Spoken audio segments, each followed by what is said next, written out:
house of Atreus is cursed, a bloodline tainted by a generational cycle of violence and vengeance. This is the story of three women, their fates inextricably tied to this curse, and the fickle nature of men and gods. I'm really struggling to read. It's a dark font on quite a dark background, and I'm running on about 5 hours of sleep, so apologies if this is not the most polished video. So we then get descriptions about the three figures, the three prominent figures. So we have Clytemnestra, the sister of Helen, wife of Agamemnon. Her hopes of averting the curse are dashed when her sister is taken to Troy by the feckless Paris. Her husband raises a great army against them and determines to win whatever the cost. Cassandra, princess of Troy and cursed by Apollo to see the future but never to be believed when she speaks of it. She is powerless in her knowledge that the city will fall. Electra, the youngest daughter of Clytemnestra and Agamemnon. Electra is horrified by the bloodletting of her kin, but can she escape the curse, or is her own destiny also bound by violence? I had quite high expectations on this book because I know Jennifer Saint is quite a popular author, and I generally really love Greek mythology retellings, so a fairly high expectation, and I have to admit I was a little bit disappointed with this book. It wasn't really bad, it just didn't excite me really, so I probably would give this a 6 out of 10.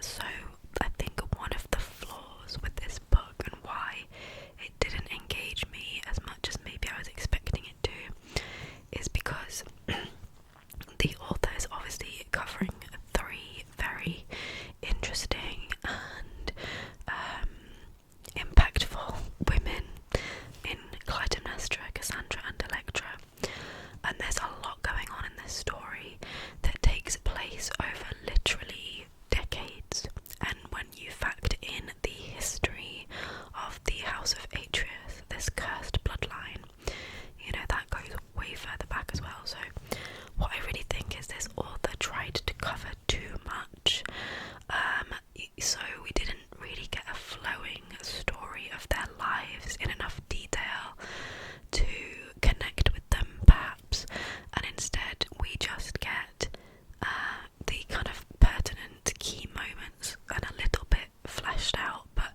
really focusing on these key points in their stories, so I didn't feel connected to the characters quite as much as I really wanted to, which is a shame because there's so much to explore in terms of their psychologies and motivations, and I just think it maybe would have been better to have zoomed in on one of them or just a section of the events perhaps and done that in more detail.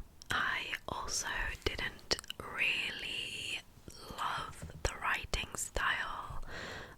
Again, it wasn't really bad. I just sometimes I think I was noticing it, which I don't think is really a good thing. And compare this to Madeline Miller, who has written obviously some very successful and famous Greek retellings, and her writing style is just, it feels effortlessly beautiful and poetic, whereas I felt like Jennifer Saint was kind of trying a bit too hard. I think in one sentence there were about 3 different metaphors. It was about kind of the sacking of Troy, and I think she compared it to like a hurricane and a tidal wave and a fire or something all in one sentence, and it was a little bit too much, and yeah, trying a bit too hard. At least that's how I felt about it. But there was some stuff that was done quite well. Like I said, I think if she zoomed in on a few things, that would have been better, because I did really love her descriptions of the events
was also a bit frustrating.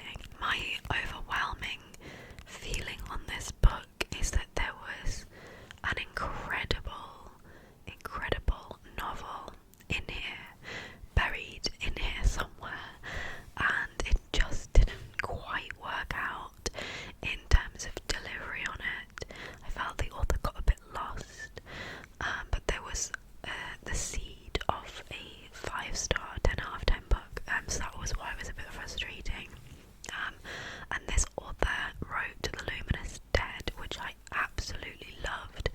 I read that last year, and it was my second most favourite book of the year. So I didn't quite have super high expectations because I guess I didn't know enough about the author.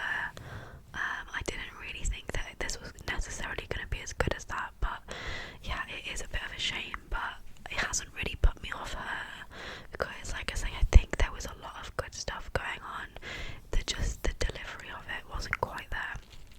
So this book is about a woman called Jane, and right at the beginning of the book she's arranging a marriage to this guy whose name, other than the fact that his surname is Lawrence, I cannot remember his name, but he's a doctor, so we'll just call him the doctor.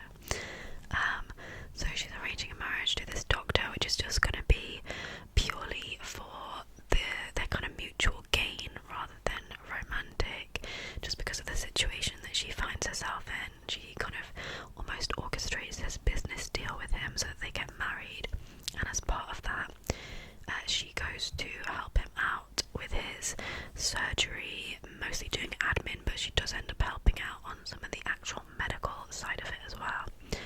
I should say this book is set in a fictional world, however it's basically like Victorian-ish England. I feel like the author just gave it a different name so they could take a few liberties, I guess, with the actual setting, which is fine. I think that's absolutely valid. And also because it did stray into the realms of magic and things that are not real in our world, so I guess another reason for setting it not based fully in reality. So yeah, that's the kind of the very first setup.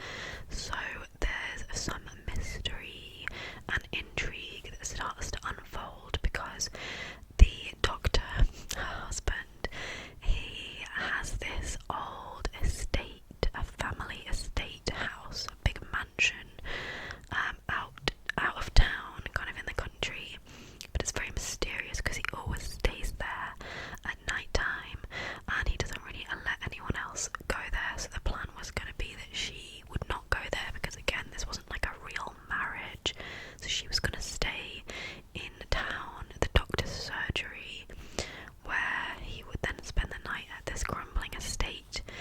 However, various things happen, obviously, barriers come up, and she ends up getting stuck at this house by accident, so she's forced to spend the night there, and then just things start to unravel from there. There's a lot of mystery elements and a lot of creepiness as we start to see the reasons behind some of the strange spooky goings on at the house.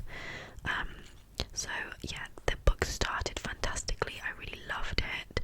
I would say this has quite a lot of almost body horror because we do get some quite graphic descriptions of surgeries, and the kind of tension that was involved with that as well, I actually really loved. And the first few times that we're at this old house, I really enjoyed the atmosphere and the questioning and just thinking, oh, what's going to happen? So I just thought the first sort of third of the book was done fantastically well, but it kind of lost its way and I started to struggle a bit. Ultimately, I read that the author took, I think, 5 years to write this book, and it sounded like she'd gone kind of back and forth on it a lot and had kind of struggled to get this idea into a real plot, and a kind of solid book, and I feel like you can really tell. So there was some moments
magic system that they had going on. It was never really explained how it worked, or the laws that encompassed that magic system. And I think when you're using it in a kind of magical realism way in particular, that is so important to get right. If you want the audience to believe and buy into it all, you really have to sell this magic and how it works, and I just don't think she got that part very well. But yeah, ultimately there were some fantastic bits in this book. It really got me close to feeling scared, which was, kind of an achievement in itself. I liked some of the themes that it was exploring around the kind of do no harm principle of medicine and guilt, and the idea of kind of humanity's, the hubris and trying to play God and things like that, as well as, kind of having ghostly vibes. So ultimately, I'm still quite glad that I read it, but it just wasn't above really a 6.5 out of 10, I would say.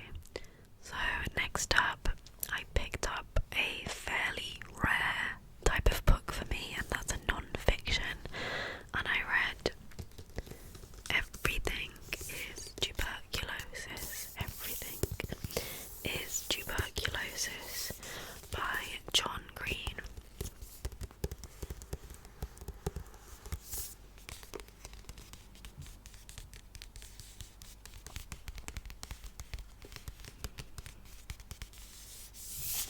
And speaking of a book that doesn't execute the kind of underlying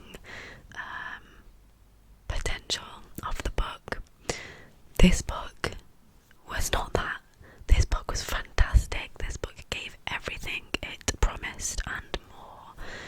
And I think it would be, I struggle to give it less than a 10 out of 10, to be honest, because I thought it was so well put together, really interesting, really well reasoned, and the arguments that he gives throughout, very compelling, and well written, and ultimately also beautiful in the way that it really ties in human stories to this overarching story of the disease of tuberculosis. So I can't really mark it down for anything. I thought it was fantastic, and I know a few people have read this and it has got rave reviews, and I can completely see why.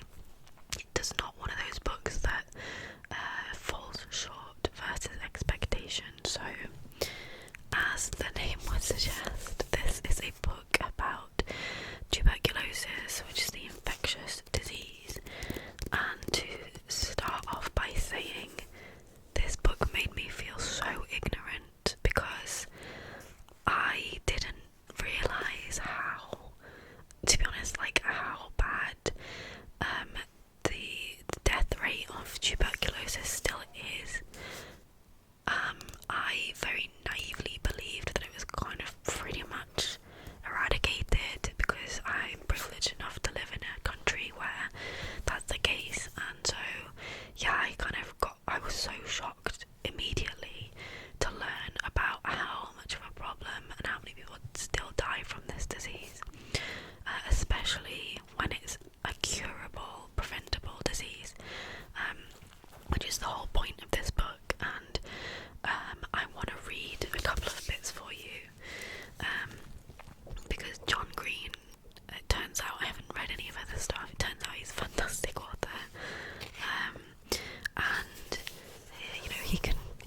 tuberculosis is dealt with and whether it's still a problem or not.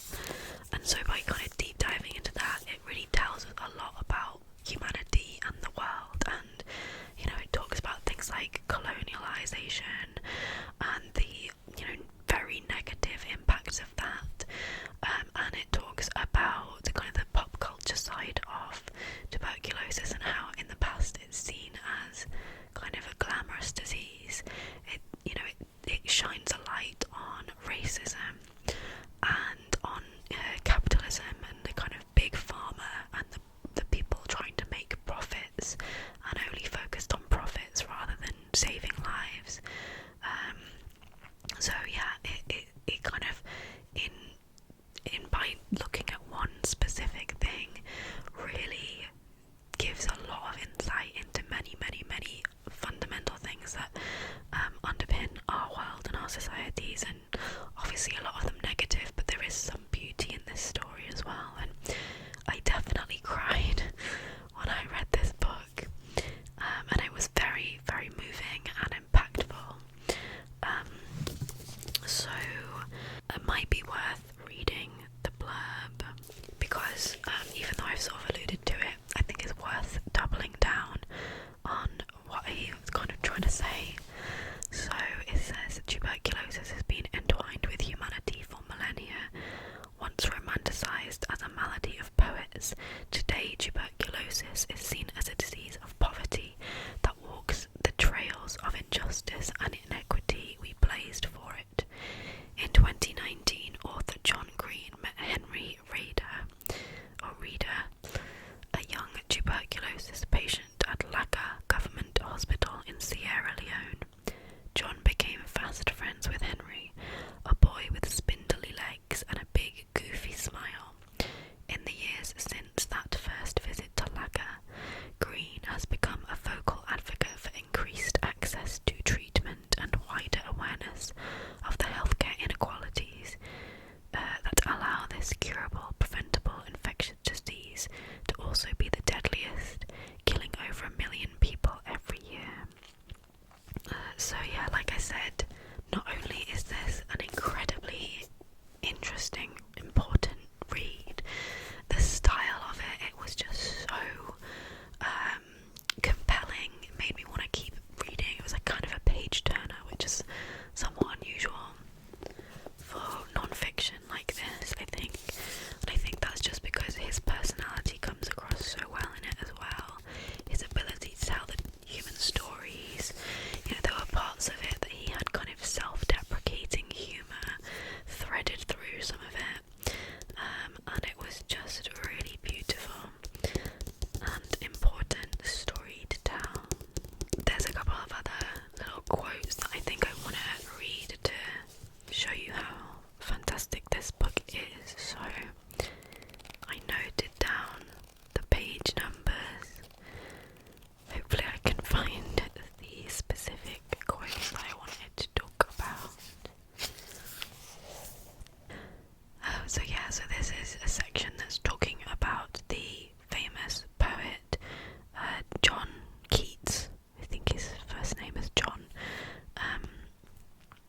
Keats, who's like an English poet who died of tuberculosis back in, I guess, like Victorian times. So it says, as he grew more gravely ill, Keats wrote of the pain and inability to get adequate oxygen to his body. We cannot be created for this sort of suffering. He would wish for death, but then wish for life, because death would destroy even those pains which are better than nothing. He was 24 when he wrote those words and had only 5 months to live. So yeah, just like really highlights the horrible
wires are so tangled here, but I haven't done anything about it, so I feel like there's going to be a lot of wire tapping and rustling, apologies, in the video.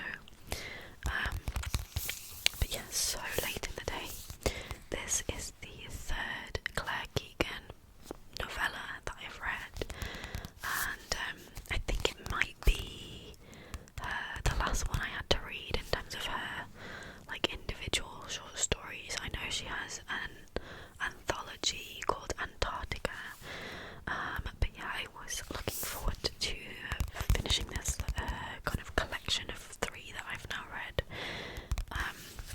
So this is a typical Claire Keegan book in the way that it's very short and very sparse, or like concise in the words that it uses, and yet somehow makes you feel a lot of emotions, and it kind of shines a light on specific subjects and broader themes that kind of go beyond the little snapshot that we get in the book. However, I did feel like this was a bit different. I don't know, this felt even more zoomed in. So Foster does kind of take place over quite a few weeks, I think, and small things like these is about a week, maybe a couple of days, whereas this it's really one person over a few hours. However, we do get kind of retrospective memories of them as well, but it feels really even more kind of zoomed in and constricted, and it feels a lot more character driven rather than the full environment, and yeah, less context in terms of the environment as well. So yeah, it was like she's kind of getting progressively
is I have read a few stories from my book of cat stories. So I read four short stories from here, which were all fantastic in unique ways.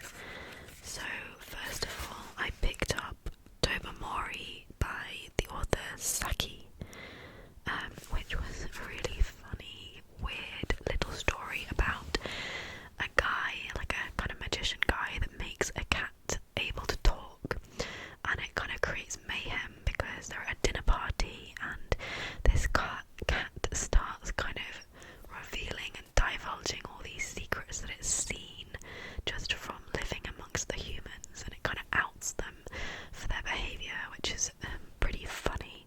And then I picked up what did I read next? The Cat. It's just called The Cat by Mary E. Wilkins Freeman. That was a really fantastic story as well, essentially about a cat that's almost left by its owner over winter in this ramshackled old hut in the middle of nowhere. It has to fend for itself, and then it meets a person that's kind of down and out on the man's luck, and they end up kind of living together for a bit. And again, it's just like a really fantastic story, really well written. And then I read The Garden of Stubborn Cats by Italo Calvino, which wasn't quite as good, I don't think, but it did explore some interesting themes about the disappearingness. The disappearance is the right word. Disappearance of kind of natural green spaces, and how kind of the urban sprawl is taking over, and that could be a problem for animals. So there are these cats that kind of find a refuge in this little garden. So yeah, and that was in the fanciful felines section of this. I don't understand why that was fanciful and the talking cat wasn't. I don't really understand how these have been put into sections, because so far I don't really agree with how they've been classified. And then the final one I read was The Islands by Alice Adams, and this was actually quite a heartbreaking story where a woman is almost just recounting the impact this cat has had, like the cat that she had for 19 years, and then its death, and that was really quite sad and hard-hitting. So really enjoying this book of short stories, and I will continue to read randomly from it over the coming months. And then the final